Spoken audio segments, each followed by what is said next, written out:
voit ouais, de l'autre côté de l'Oder, plutôt, qui est la frontière polaco-allemande.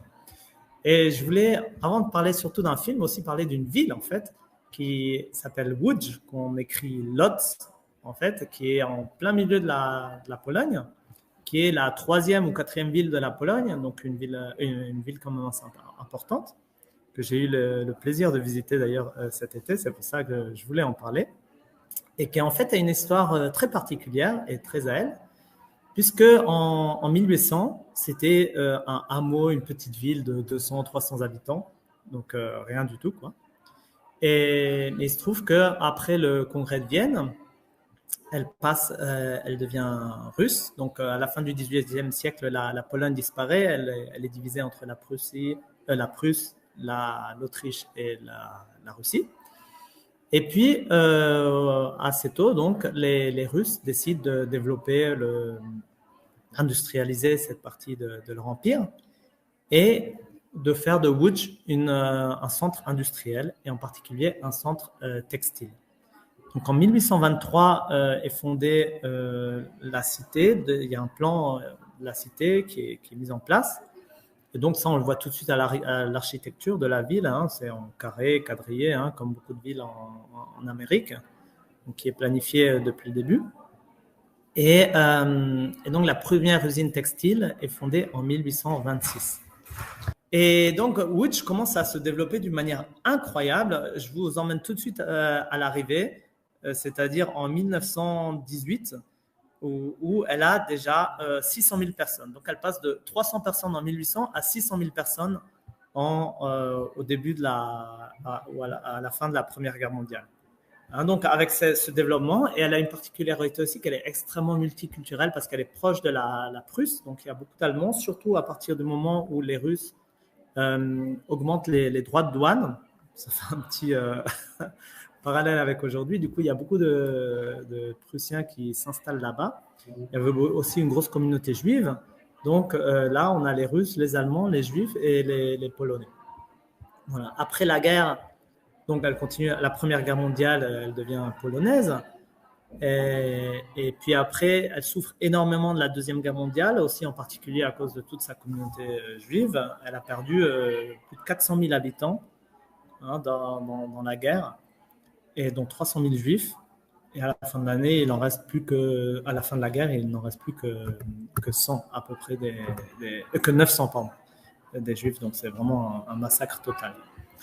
Elle se récupère, bon, comme tout le pays après la guerre. Elle devient même la capitale de facto parce que Varsovie était tellement détruite que, en fait, toute l'administration et même le gouvernement était de fait à Łódź. Elle était pas trop loin de la capitale.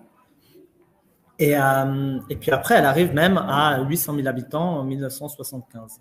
Et à la fin du communisme, donc à partir de 1988, où elle a 850 000 habitants de nouveau, elle commence à perdre sa population à cause de toute la crise industrielle, non, à cause avec le changement de régime. Et en 2008, elle en avait 750 000. Puis maintenant, elle doit être dans les 650 000 à peu près.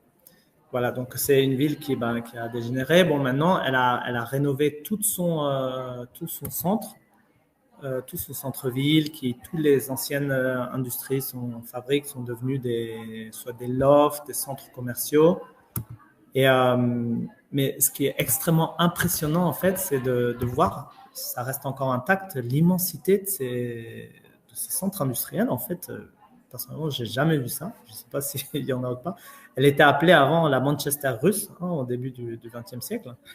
Et c'est vraiment des complexes hallucinant, quoi. Il y a pas de mots, vraiment voir ça, le voir, même si aujourd'hui c'est des centres commerciaux, quand même l'architecture reste. Et donc c'est quelque chose de très différent de la plupart au moins des villes qu'on connaît ici en Europe, qui en fait étaient des petits villages qui se sont développés progressivement.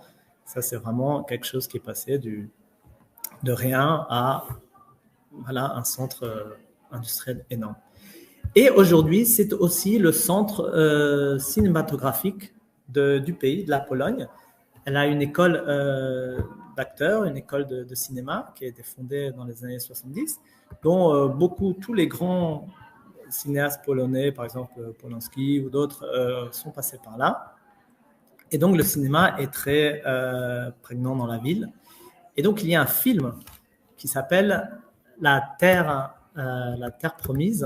Non, en fait, ça, c'est, pardon, la traduction, c'est ma traduction. La Terre de la grande promesse, c'est comme ça qu'on le traduit en français, qui a été fait en 1975 par Andrzej Wajda, qui est un des plus gros vraiment réalisateurs polonais, pardon, qui se base sur un roman du même nom d'un prix Nobel de littérature polonais, Władysław Reymont, voilà. Et l'histoire, c'est en fait ces trois jeunes ambitieux qui sont de la haute société, mais pas des capitalistes, dans le sens où ils n'ont pas du capital eux-mêmes.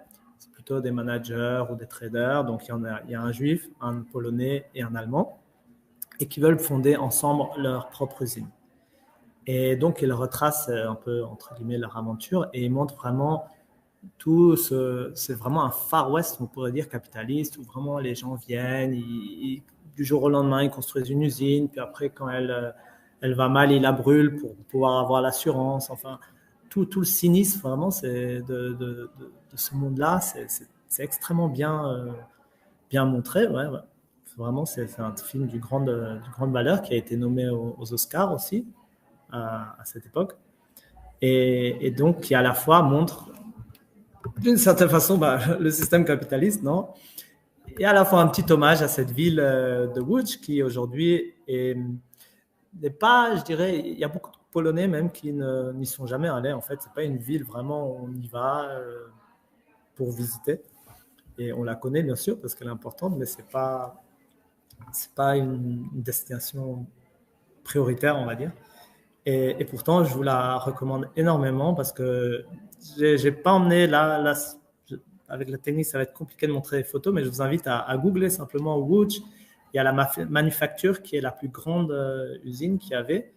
Et c'est à tel point qu'on voit aussi, par exemple, les villas des propriétaires qui étaient juste à côté des usines. Et ça, c'est intéressant à voir. Et on a réussi à écouter un guide touristique qui racontait, par exemple, que c'était vraiment le grand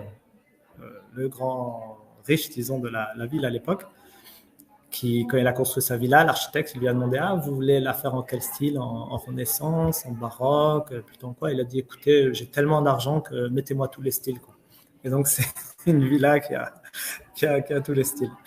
Donc, voilà, c'est vraiment impressionnant et je vous recommande de vous arrêter là-bas à Łódź. C'est quelque chose que je pense que dans peu d'endroits, en Europe au moins, on peut voir. Donc voilà, j'avais à cœur de vous présenter très, très courtement à la fois ce film qui vaut vraiment le coup aussi, hein, et cette ville, Łódź.